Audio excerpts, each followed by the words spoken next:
We are going to go live, so just give me 1 or 2 minutes more. Jay, 9 was the by time of it is a live session, nobody can come inside. తిట్టలే తిట్ట నేను ఆ room ఎట్లుంటే బిడ్డ నాకు కరెక్ట్గా ఉంది no no no no this room only better I know it అక్కడ ఇక్కడ ఈ రూమ్ పెడి సరే పోలా పోలా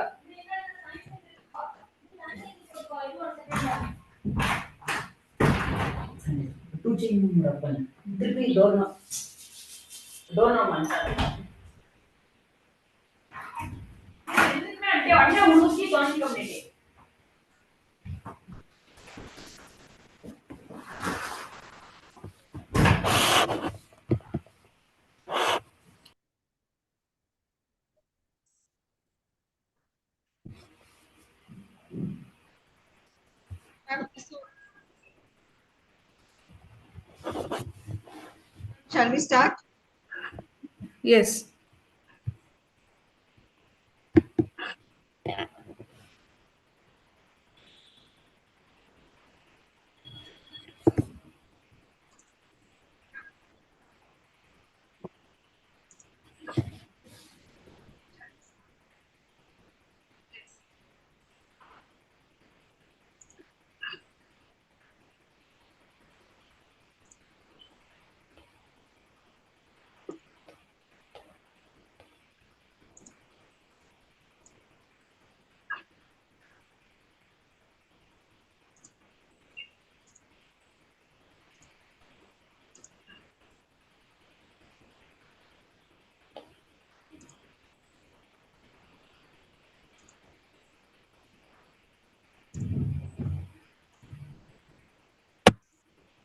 A very good evening to one and all. I am Arpita, today's moderator from the IGCP group. The topic that we are going to discuss today is future directions and ongoing research in precision medicine for lung cancer. In this webinar, we will delve into the latest advancements and ongoing research in precision medicine for lung cancer. This session aims to explore the future directions of personalized treatment approaches, focusing on the integration of genetic and molecular profiling to optimize therapeutic strategies. Now, without doing any further delay, I would like to welcome our moderator and our speakers for today. So, first we have Dr. Shashikala Prabhakaran ma'am. She is a consultant at the Department of Radiation Oncology at Healthcare Global HCG Bangalore. She is an expertise in handling at 6 CT and rails, cyberknife accuracy in radiation planning and execution and delivering chemotherapy. She has treated 1,000 plus patients with success rate of 90%. Ma'am has received Best Paper Award for PBI in Indian Brachytherapy Society Conference, August 2016, and ma'am has many publications in national and international journals and research papers. Now, we have our first panelist for today, Dr. Wasim Abbas sir. Sir is an Associate Director, Medical Oncology at Max Hospital, Shalimar Bagh. He is an expert in delivering immunotherapy and targeted therapy. He is also primary investigator of many national and international research projects and clinical trials. His area of interest includes breast cancer, immunotherapy in cancer, lung cancer, gastrointestinal cancer, esophageal cancer, stomach cancer, colon cancer, rectal cancer, hepatobiliary cancers, gynecological ovarian cancer, cervical cancer, and uterine cancers, and many more. So has various publications, research paper in national and international journals on his credit. We have with us Dr. Pawan Gupta sir. Sir is a Senior Director Agent Cancer Surgeon at Max Institute of Cancer Care, Vaishali, Patparganj, and Noida. He is the founder of I Can Care Academy, I Can Care e-pharmacy, I Can Care Medical Services. He is a member of Advisory Committee for promoting tobacco cessation under the Ministry of Health and Family Welfare. He is a member committee for C2 Integrated Health Part of G20, member of Tobacco Control Task Force, National Academy, Medical Sciences and of the National Consultative Committee on E-Addiction and Rehabilitation under the Ministry of Social Justice and Empowerment. So is the National President and Senior Vice Chairman of ICANN Win Foundation. Sir has many national and international journals and has written 6 books aimed at both healthcare practitioners and the general public. So with this very brief introduction of all, I would request Shashikala ma'am to start with the session for today. Over to you, ma'am. Yeah, thank you, Arpita, for a warm introduction. I welcome Dr. Gupta and Dr. Abbas for this session. Sir, before going to the discussion of proper lung cancer, I just want for the viewers to understand what is the role of low dose CT scan in screening lung cancer. Dr. Gupta, sir, your opinion on low dose CT scan? I would suggest that low dose CT scan is definitely a good screening methodology, but of course it is a little costly one. But for a high risk patients, those who are smokers, this may be a good screening methodologies for these patients. Maybe cost effective only for high risk patients, not for the general population. Okay. Dr. Abbas, you want to add anything on that? Yeah, I agree with Dr. Pawan that it is really of a benefit and it has a survival benefit, especially in high risk patients. And really, we are learning on that, but cost is an issue. And I think apart from a cost, not a lot of centers do offer actually low dose LDCT for high risk, I think. We are trying, we have tried to teach our respiratory physicians, and I think, but it's not happening actually. They don't refer patients for low density somehow. I don't know the reason. Otherwise, see, if you see you see so many patients, so many smokers, and which have been smoking for 20, 30 years, the definition of high risk, and who are 55 years of age, 50, 55 years of age. And we have, I think, thousands of lakhs of patients. But I think it's not in guidelines probably, and I think Indian guidelines it's not there. And we try to empower our physicians to do LDCT, but somehow it's not happening. Apart from cost, the people who don't have any cost issues, and somehow respiratory physicians are not doing that, are not prescribing low dose CT. Maybe the awareness of the low dose CT scan, it not to reach the physician level, maybe. But usually we see carcinoma lung presenting in advanced stage because it is asymptomatic most of the time. So maybe our master health checkup as a routine when they do a chest X-ray, many time we get patient where incidentally they found a lung mass and come to us. So maybe in India we have to create more awareness on doing low dose CT scan so that we can pick up in an early stage before it goes to advanced stage. I hope. Yeah. So coming to the Let me ask you one thing, Shashikala. Yeah. How about just a simple chest X-ray for a large screening and highly suspected patient? Only they are targeted for high dose CT scan. If we see, number one, CT scans will not be available commonly. X-rays are available commonly. True. So if we and India has got a huge population, right? If you want to do something for the entire population, then we nearly need to do something which is easily available and can be easily interpreted, right? Sure. So if we have a simple chest X-ray, I'm not sure that I'll not say that it will pick up almost as good as a CT scan, but yes, at least for the screening purpose, if you're talking about the screening purpose, we can start with that as a simple chest X-ray, and then who are really very high risk or we have a suspicion, then we can go for CT scan.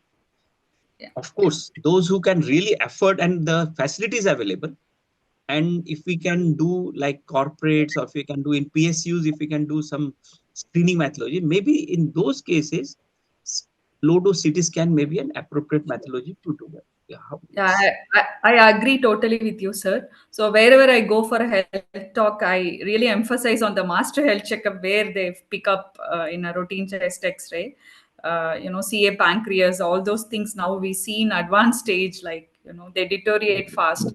So yeah, I agree with that. So going to the carcinoma lung,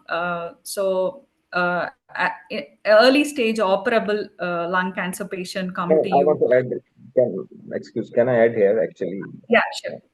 I agree with Dr. Pawan. X-ray is an, I think, cheapest method and easily method of screening the lung cancer. But it really is a challenge. It has a lot of, I think, false positives that really has given us challenge. We tried to do that, and we looked into actually AI.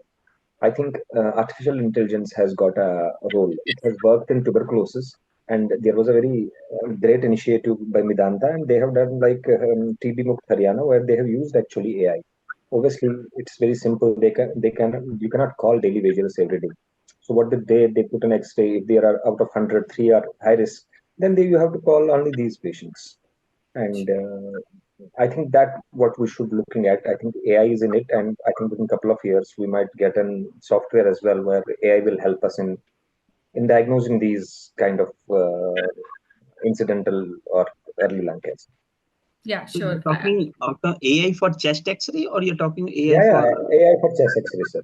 AI for chest X-ray? So again, Yeah. picking up tuberculosis versus cancer, that's a challenge actually. That's a challenge. Yeah, But then if there is a lesion on the X-ray that needs further investigation, that's all what we want to pick up.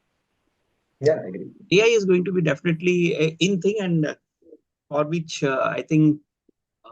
But another very important aspect that definitely comes when we are doing screening, and it's a high risk patients. What do we do after that? You just do a screening and just leave that patient alone? No. Somehow we have to call them. Then probably that remains a challenge. And No, so out of I'm 100, talking. suppose we will Yeah, have sorry. 3-4 high risk patients. Out of 100, suppose we screen 100, and AI tells us these are the 4 patients, 5 patients which have something in their lung. So that's what you have to call them for. Then probably CT scans. I just wanted to put it this way. Screening general population or screening only the high risk population, right? Screening high risk population. Only the high risk population. Now those high risk are the people who are actually smoking and who have got a long history of smoking and others. So if we have done the smoke screening, we don't find anything. We don't find any abnormality. But he is a high risk patient. What do we do after that? If we don't find anything, probably we have to keep them follow up, or we have to leave them that. Not follow up actually. We don't have to follow these patients because their X-ray is negative. So is there any guidelines how frequently we need to do the screening? Actually, for X-ray, no. And because X-ray is not included in a routine guidelines of screening for lung cancer. But LDCT, yes, low dose CT, there are guidelines at high risk at 55. If you have a negative, then I don't remember, but you have to repeat it again 3-4 years actually. But how I don't about exactly remember the time period. What about tobacco? Yeah, what about tobacco smoking cessation for these patients? How do we go about that for these patients? See, if they are high risk, then it becomes a moral responsibility that we take care of that also. I think you are expert in that. You will tell better that you have been, I think, for so many years working on that. I think you are the right person to answer that question about smoking cessation. See, what I just since one thing that came up since we are discussing on this World Lung Cancer Day. See, just talking about how to actually decrease the burden, that may really that's the purpose of this World Lung Cancer Day. How to decrease the burden, right? And if we have to really decrease the burden, screening is definitely the most important that we can pick up at the early and we can treat. We will go to that how to treat another thing. But at the same time, all these patients, if these high risk patients are put into a protocol of tobacco cessation, I'll not get into the details of the protocol, but that should be adopted. Just screening is not enough. If we are doing screening, we have to have a moral responsibility that we go further and at least tell them to or guide them, or just not tell them or guide them, but we have to actually enroll them into the tobacco cessation program. And this program should be available at all the centers. That is what we need to have. Yeah, definitely. That's I think very nice thing you have said. I think before starting this program, we should have a separate I think webinar on this smoking cessation really, and very well said. You should have every center that probably is lacking, and it should have a smoking cessation program. Yes. I think all the oncology specialty hospital lack in that we don't have a separate tobacco cessation clinic. You know, we refer outside for counseling, like, so I think that should be part of the oncology setup, maybe in future. Yeah. Okay, sir. We move on to the next discussion. So, if an early stage lung cancer patient comes to a radiation oncologist, you know, we always prefer to go for stereotactic radiation to the lung. Whereas if the patient goes to a surgeon, and if it is operable, definitely the surgeon will go for surgery. And if the patient goes to a medical oncologist, even if it is operable, the medical oncologists try to give neoadjuvant chemotherapy to downstage, and you know, it depends. See, all the three options are there. We cannot tell one is wrong or the other is right. So, in an early stage, what will be the ideal approach to the patient? Gupta sir, your inputs on that. You have already said if he comes to the surgeon, he will say surgery, right? But that's Dr. Shashi. Actually, I will not agree to that. See, it's basically the tumor board which decides. That is the way how we go forward. And see, we know if a patient can withstand surgery, he has got his pulmonary function test, he's young, he has got no comorbidities and other things, then surgery is the easiest and the probably uh, very nicely done. I have got patients whom I had taken to the OT, and then I had, because this patient could not tolerate one lung anesthesia, we had to bring him back. And when we send him for chemoradiation, and this patient has survived for more, still surviving for more than 10 years, right?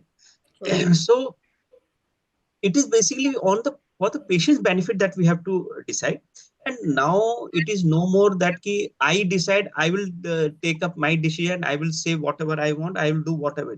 It's basically now guidelines are available, everything is now uh, means all systematically everything available. So the patients are also learned. Yes, we have got in India, we have got varieties of patients.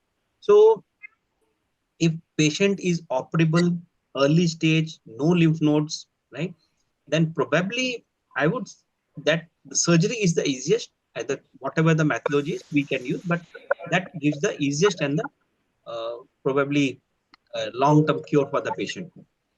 Yeah, I agree, sir. Only if the patient is medically inoperable with any comorbidities, then radiation plays a role there. But now there are head-on trials which compare SBRT versus surgery in early lung cancer, and it is non-inferior to surgery, the radiation. So always radiation is an option for those people. Radiation. Yeah, Dr. Abbas, you want to add on any neoadjuvant therapy in early operable lung cancer patients? Yeah, I would love to add here first. It's not about now medical surgical radiation. Probably at our center, at the big centers, it's always a multidisciplinary approach. And with the advent of PET, and I think we don't miss the staging. And PET has really done magic in staging the lung cancer. And apart from PET, we have better ways of looking at assessing mediastinum actually by doing EBUS and pre-op EBUS, and that really has helped us. And second most thing is, I think, yeah, I agree.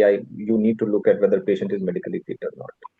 That's very important. So it's a multidisciplinary tumor board involving the respiratory physicians and involving general medicine as well when patient has a lot of comorbidities. See his cardiac health as well. Look at cardiac health. Look at pulmonary artery pressure. So a lot of things to look at. It's not a one thing what we look at. There's so many things to look at. So many physicians, cardiologists to involve. Somebody having severe pulmonary artery hypertension, need to look at that. How this patient will fare. What quality of life he will be having post surgery. And I agree with you. Radiation really, now there's a lot of data coming up of radiation. And coming to the neoadjuvant therapy, and I think it's on a I think it's at least stage now. And what is giving neoadjuvant chemo? I think no. And a lot of people try to do that. If you have a teaching institution where you run clinical trials, you can look into that, but it's not a standard of practice. And we are looking at what my interest have in immunotherapy. So there are multiple immunotherapies, and there's a lot of debate going on that immunotherapy works better when you have a tumor microenvironment there present. So there's the data coming up. You give PD-L1 inhibitors upfront and operate them within 1 month, and there has been a lot of patients we have seen a path CR even in these 1-2 months. So new debate has come up. Give them immunotherapy when you have a TME, when you have a tumor there, and when you remove the tumor, it might not work well. It works upfront. So yes, but early stage, I don't prefer chemo actually, because already these patients are very frail, and they should be operated as quick as possible. And apart from that, we need to look at driver mutations as well. Patients with EGFR, you have a lot of driver mutations, then how their NGS is, and really does immunotherapy work with them if somebody having EGFR, and these are the patients who should not be given immunotherapy. So we need to look at all these things actually. It's I think not one thing, it's multiple things, multiple processes which are going on. And so it's becoming complex also, not only simple but complex day by day. Okay. Thank you, Dr. Abbas. Sir Gupta, sir, I have a question for you. So, in the era of PET-CT scan, where staging can be done with PET scan, what is the role of EBUS or mediastinoscopy in evaluating the nodal status? Still, we have that, or it is not there, and we just go with the PET-CT staging. See, PET-CT will pick up lymph nodes in the mediastinum. Yes, but it will not be able to differentiate between tuberculosis versus or some chronic granulomatous disease versus metastasis. Right. Sometimes in India, especially in smokers and with so much of pollution, then you definitely also pick up a lot of such patients who are just reactive lymph nodes, which are also picked up on PET scan. Yes. So, of course, mediastinoscopy is nowadays not done very frequently, but EBUS is definitely a good way of staging the mediastinum. Definitely after the PET scan has, and if already metastasis is there, of course, there is no role for EBUS or anything, but if it is localized, there are lymph nodes, then, and it is easily accessible with the EBUS, that would be a good option for the staging purpose. Yeah, true. So apart from PET scan, even PET scan shows uptake. It's better to go with EBUS, stage it properly, whether it is early stage or advanced stage, and then we tailor our treatment. So Yes. that's how we approach. Okay. Sir, one more about surgery. So what's the type of surgery you prefer in early stage? Is it a lobectomy or segmentectomy? How you decide? Not a segmentectomy, it is lobectomy always, right? If it is limited to a lobe, we have to do a lobectomy. Okay. Of course, very small disease, very rarely we will be able to do just a segment, right? But lobectomy is the appropriate or the oncological justified surgery. Okay. So in this case, you do through VATS or how it is, sir? Is it VATS Yeah. minimally invasive you do?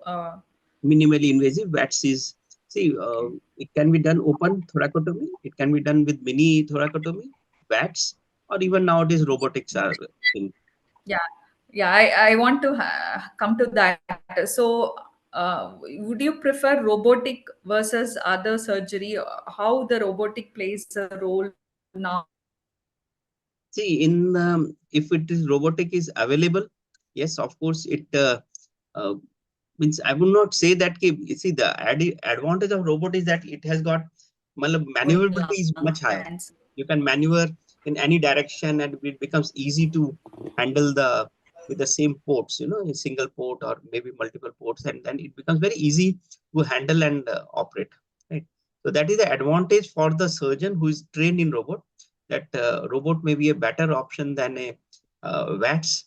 And of course, the open thoracotomy, it has got a little morbidity, but of course, that is the I would say, age-old methodology where we can easily clear, and we can palpate, we can take out everything with the open thoracotomy as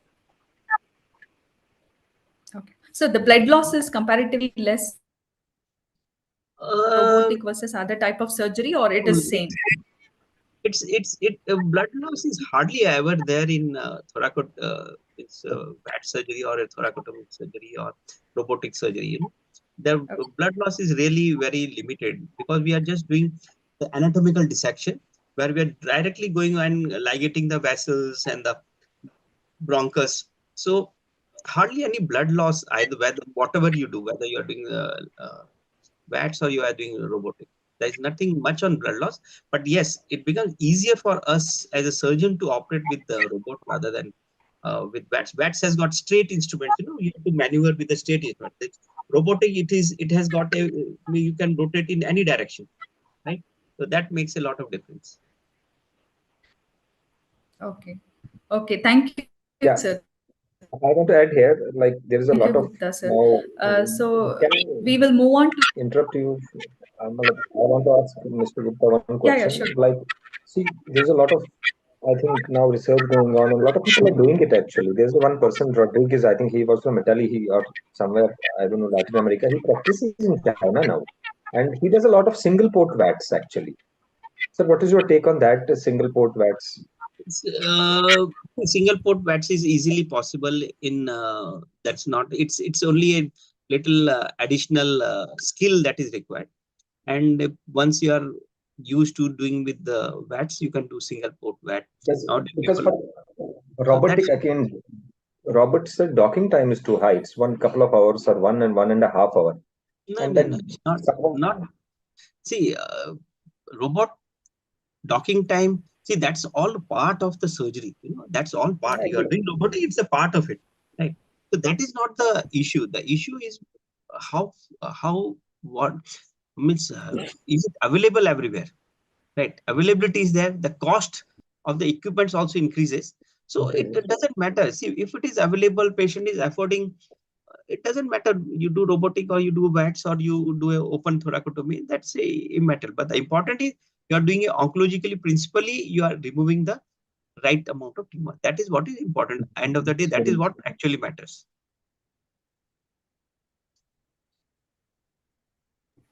Yeah, thank you, sir. Yeah, thank you, sir. So we will go on to the locally advanced lung cancer. So now, actually, Dr. Abbas will play a major role in locally advanced lung cancer.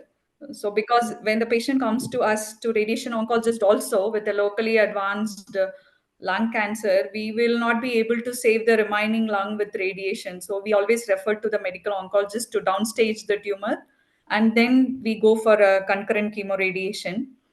So Dr. Abbas, in this locally advanced lung cancer, now you want to add immunotherapy along with chemo or only chemo? Yeah, I think immunotherapy along with chemo, that's the standard of care which is becoming now. But I still think in locally advanced, in most of the states, I think, see, if we talk about majority of patients, apart from teaching institutions or big institutions, the standard of care is CTRT, I think, still. And the data has been, I think, for last decade and couple of decades, data has been evolving for CTRT. And you can look at both things. You do CTRT, if the disease is stable, then you can give immunotherapy. Then you have a Durva data actually, and really great data, which has a very strong data for that. And the second issue is, like, as you said, the disease is more, you have a high burden of disease. We have to actually stratify also these locally advanced, whether these are high risk, low risk. We try to do that. As you said, what is the T stage? And if it's quite big, do we want to give really, do we want to downstage? Will it help actually? Will it have survival benefit? I think it is still evolving actually near chemo immunoupfront, followed by CTRT. And what we have been following till date, data of Durva actually, chemoradiation followed by Durva, that's what we do. And sometimes patients are also not ready, financial issues. And I think we have strong data for CTRT upfront followed by Durva. And now we are like evolving into the immunoplus chemo. And back to your question, I will give both. If I have to give optional neoadjuvant, if I have to, obviously driver mutation negative. If I have to look into that, I would give chemo immuno followed by then chemo radiation. Okay, so if the driver mutation is positive, then you go for a targeted therapy with TKIs and then. I think probably chemo radiation. We will not give neoadjuvant. There is no data for neoadjuvant osimertinib actually, or gefitinib or any other TKIs, any other driver mutations. I think chemo radiation. Then you can think of giving like adjuvant osimertinib or something like that. Okay. Sir Gupta sir, if it is a borderline resectable lung cancer, where after neoadjuvant chemo radiation, when it becomes operable, do you take up for surgery? So depending upon the fitness of the patient, yes, we can, and we have done some such cases. So it is possible. Okay, so that's what, sir, what you feel as a contraindication for lung cancer surgery, like, what are all the level of nodal station involvement you feel they are inoperable, like mediastinal node positive, or how you, take the patients for surgery? The mediastinal, I would only prefer N1, up to N1 disease, patient is okay for surgery. If it is N2, N3, it's not fit for surgery. Okay. Even with robotic, it is not possible. Possible, see, it may not be, it will not give the results, or it is not indicated, right? Possibly means you The can outcome do. will not affect. Yeah, it's not N2, N3 disease. It's still not. It's not an indication for surgery. Okay. Okay. Dr. Abbas, this durvalumab you give for how many? You continue for a year and then stop it, or till progression you give? Then we stop. It's a year data, and then you have to stop it. Obviously, you can't give beyond 1 year. And a lot of people do stop early, multiple reasons. Sometimes toxicity, financial, but yes, we have to complete 1 year. Okay. And agree, Okay, as you sure. talk about N2 disease, I think N2 disease is a really, I think it is an, I think surgery people can operate on that. I think it is a like earlier it was thought like you give CTRT and that's the standard of care, but now a lot of people which are like big institutions and everybody has a role to play in that. Not only radiation oncologists but surgical as well, and some I have seen surgeons downstaging and then operating on that. So it depends like what you have been doing and how confident you are operating at N2 disease if you downstage the disease as well. And some people I have seen operating who are thoracic oncologist. I have seen them doing surgeries, and it is evolving. It's not that it's not evolving. It's evolving, but the idea is definitely, is it indicated, and what is the result after that? Does it really bring the? Do we actually increase the overall survival, or do we actually, or it's just that we are operating because I know how to operate? Yeah, probably because who has been big institutions which have been running clinical trials or who do a lot of work. It's only in trials. Yeah. So it should be only under trial, but not just because I need to operate, I'll just operate on that. See, ultimately we need to see the patient benefit. Yes, agree. I completely do agree. But now patients have been looking at that. What to do if you have N2 disease? Do you need to see a medical oncologist for that or something like that? We Again, have been. As what initially Shashi said, जहाँ patient पहुंच गया वहीं का वही patient को treat कर दे. Just Shashi, I just wanted to ask you one thing. What is the area? See, when we are talking about locally advanced cancer, lung cancer, what is the area of radiation? How do you plan your radiation for such patients? No, see, you usually in a locally advanced cancer, usually if it is very locally advanced, we send for chemotherapy and then they come to us. So our volume of interest is only the post-chemo residual volume. We don't go and treat the entire pre-chemo volume, basically. Again, our radiation portal will be big and the toxicity will be high. So usually we radiate the post-chemo residual volume of the disease in the lung. And wherever there is a PET uptake nodal involvement, we treat only that area. There is no role of prophylactically treating the whole mediastinum or the whole, supraclavicular everything. So we treat only the PET uptake nodal involvement. So our toxicity is very less. How do you decide? Yes. Sorry. Go ahead. Yeah, Doctor. yeah. So, do you see, like, when you want to radiate, suppose, do you see the response as well? What is the response to, suppose somebody gives neoadjuvant chemo or radiation? And does it matter to you to see the response to neoadjuvant chemo even? And how you change, how you differ, how the protocols differ? Somebody is having stable disease, somebody having very good response. I remember usually the small cell carcinoma patients present to us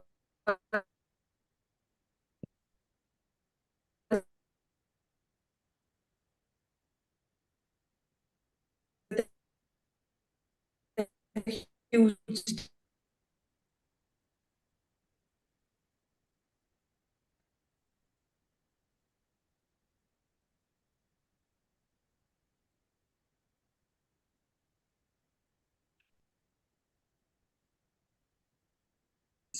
I'm talking about now the small cell carcinoma of the lung. To spare the remaining normal lung cycle, it just small cell may become very easy. When it comes to carcinoma, am I Yeah, you're audible. am I audible?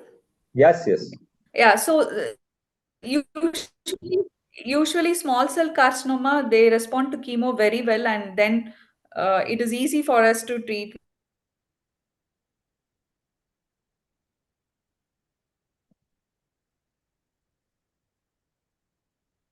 Radiation at the end of the chemotherapy, all the 6 cycles. So we had a we have treated like that, and they are doing really good.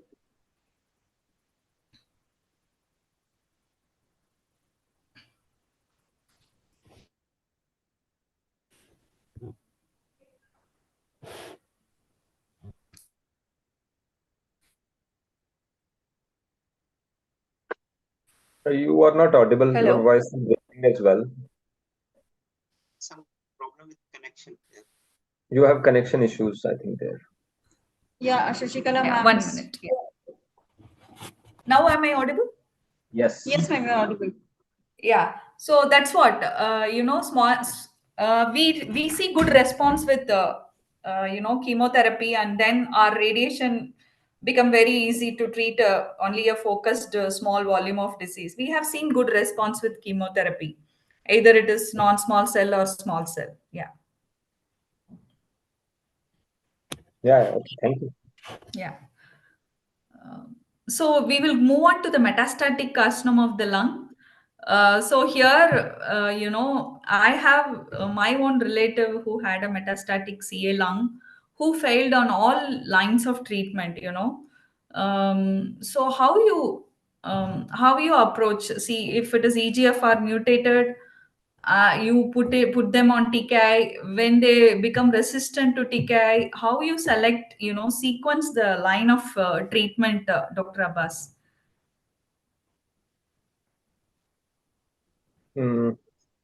I think now, see, as far as stage 4 lung cancer is concerned, apart from chemo, and if you go back a decade back, couple of decades back, the survival for stage 4 was, I think, year or 2 years.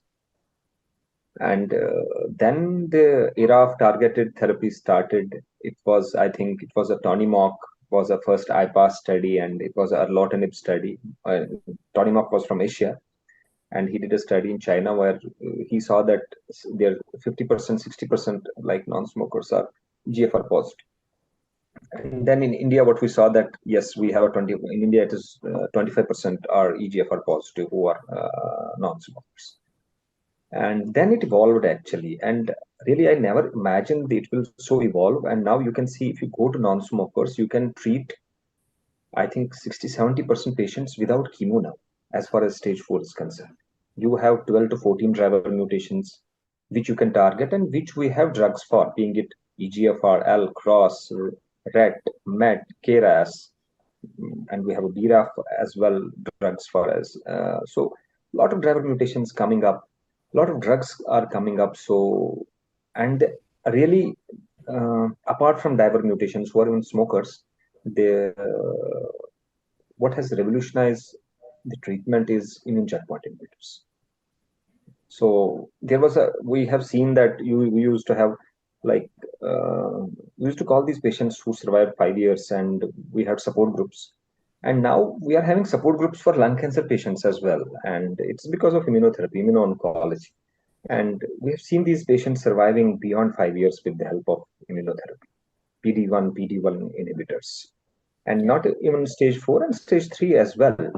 And it is still evolving. And now what excites me is really and now you can treat a lot of these patients. Suppose patients who have PD-L1 more than 50%, you can give them single agent immunotherapy. And we never imagined this a decade before, that you can treat lung cancer without chemotherapy. And I think now we do it quite often, and the response are phenomenal, response are great. These are the patients who survive longer. And imagine driver mutations, you have a EGFR positive and patient is on single tablet for so many years. And what happens? Suppose patient has so many years, now we have first line TKI, you have second line TKI, and you have third line TKI, even fourth line TKI. Look at the ALK inhibitors, so many, starting from crizotinib, brigatinib, alectinib, so many drugs. And you sequence them as per guidelines, whatever the data says. Whenever they progress, you do a biopsy, look at again driver mutations, look at the change in driver mutations, look at different mutations. Same like in EGFR, if you have a progressing on gefitinib, you look at T790M mutation. And if you have somebody progressing on like osimertinib, then you look at C97S mutations. And these are the patients who even this mutation who will respond to gefitinib, had a PFS of 6 months. That's data is evolving. So it is evolving. It's a kind of, I think, plethora of lot of drugs actually coming in, and that keeps us exciting. And as I said again, now we are treating a lot of patients without chemotherapy. That's really good. Yeah.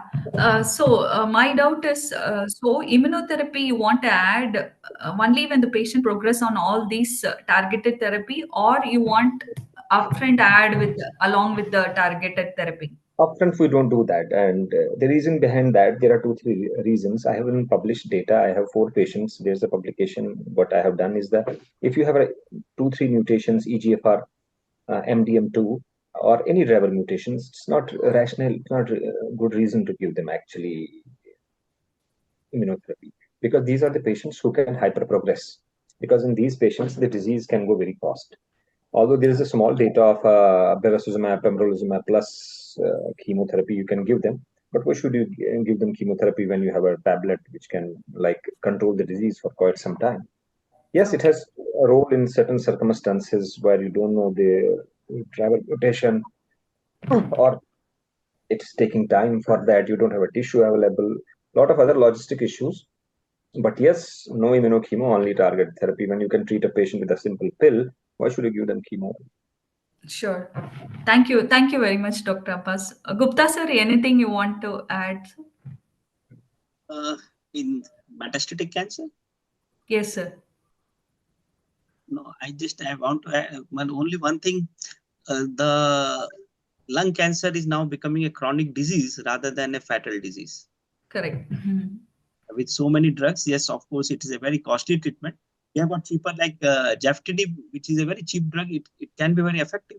But people are forgetting about gefitinib when they straight go to such higher drugs. That is another thing that really. So it's a marvelous. It's amazing to see what had been seeing patients for the last 20-25 years, and in the last 5 years there is so much change. Yeah. And as a surgical oncologist, let me tell you, it's even very difficult to pronounce these names. It's such a context. Yeah, true. So, as a radiation oncologist in a metastatic lung cancer, we feel to treat the primary lung with SBRT with low dose immunotherapy, and we feel there is an upscopal effect where if you treat the primary along with immunotherapy, you have a control on the metastatic lesions also. So that is the upcoming thing coming in lung cancer, that we can do SBRT even in a metastatic setting to the primary disease along with low dose immunotherapy, so that it immunomodulate and it control all the metastatic lesions also. So that's the new thing which we are following here in our hospital. Yeah. So as a radiation oncologist, as you like, it's very close to my heart. Like, and what about abscopal effects? Somehow I am very obsessed about that. And I have a couple of publications for that. So what is your take on that actually? Is it really, see, a lot of people, some say we have not seen abscopal effect. Take a melanoma data which was published in, I think, 3 decades before or 2 decades before in NEGM, first abscopal effect data. And now we have evolved, and still some say yes, we have seen abscopal effect, and a lot of radiation oncologists say we have not seen that. So what is your take on that? No, see, it is an evolving thing. What we are looking into is, even in SBRT, you decide the dose. Certain Yeah, agree. dose acts as a immunomodulatory dose, and certain dose acts. It will be like it will evade the tumor. It is anti this one. It depends on what dose you More decide. of like it's a vaccine which releases antigens, Yes, right? exactly. Yeah, we call it as an in situ vaccine. So our SBRT dose should be within the range of 5 to 8 gray somewhere, so that you just hit it and just one fraction you give, act as a vaccine. And then it is not like the SBRT what I talk for early stage lung cancer, where we give 20 gray into 3 fraction. I'm not talking about that SBRT. That is a curative intent we do. Whereas in metastatic, we give a very low dose SBRT, like say 8 gray into 3 fraction. Basically, our dose is 20 gray into 3 fraction. Total 60 gray we are aiming into a cure in a early stage lung cancer. Whereas in metastatic, we just put 8 into 3 and that's it. Along with immunotherapy, it will take care of that abscopal effect. So that is proven actually. Yeah, we have a lot of literature for that. I want to add here something which is really intriguing me. How about radio frequency ablation, microwave ablation, right? These are also means what we are doing with SBRT. Like we are radiating to that area of tumor. We can do it microwave ablation as radio frequency ablation as well. Sir, that RFA and microwave, it is for liver, no? Lung also they practice, is it? Yes. Okay. For lung, for kidney, it can be done for so many other places. And Sir, now, but actually, the radiation acts in a different way, and the radio frequency ablation, the mode of action is different.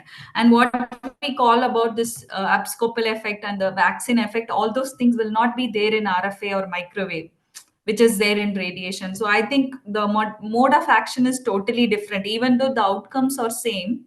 The mode it act is totally different. I think one cannot replace the other, I feel, sir. Yeah. Another thing that is really, I was part of this international conference, one of this, that is photodynamic therapy. Yeah. Now this is actually coming up very fast, and it is picking up. We have got neomaterially, and it can be really effective photodynamic therapy for locally advanced as well as localized disease as well. So that is another thing that is coming up, and I have got a lot of interest in that. So I'm looking at that area also for. Okay, sir. Yeah, we maybe in future it may come, like Yeah, it is already there in a lot of institutions, big institutions in US and other places. But yes, it is something that we need to look at in the future. Yes, true, sir. Yes. So can we wind up the session, sir? Now, Yeah. I think you have given a wonderful contribution, both of you, to the the viewers, and the other medical doctors may benefit with this discussion. Many people may not be aware of all those options, like physician level. So I think this discussion would have enlightened many medical people, and maybe the approach they do after this may be different, I hope. And thank you for joining in the World Lung Cancer Day, sir. Thank you very much for both of you. So I appreciate your time. Thanks. Thank you. Yeah, thanks.